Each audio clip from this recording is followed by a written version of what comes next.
بسم الله الرحمن الرحيم الحمد لله الذي أنزل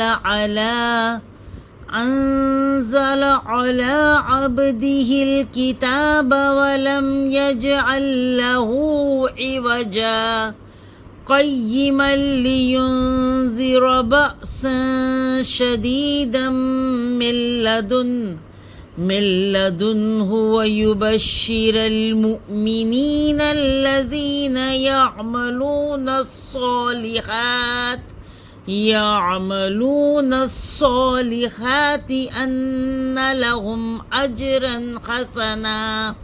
ماكثين فيه أبدا وينذر الذين قالوا اتخذ الله ولدا ما لهم به من علم ولا لآبائهم كبرت كلمة تخرج من أفواههم إن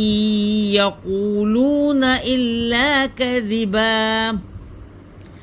فلعلك باخع نفسك على آثارهم إن لم يؤمنوا بهذا الحديث أسفا إنا جعلنا ما على الأرض زينة لها لنبلوهم أيهم أحسن عملا وإنا لجاعلون ما عليها صعيدا جرزا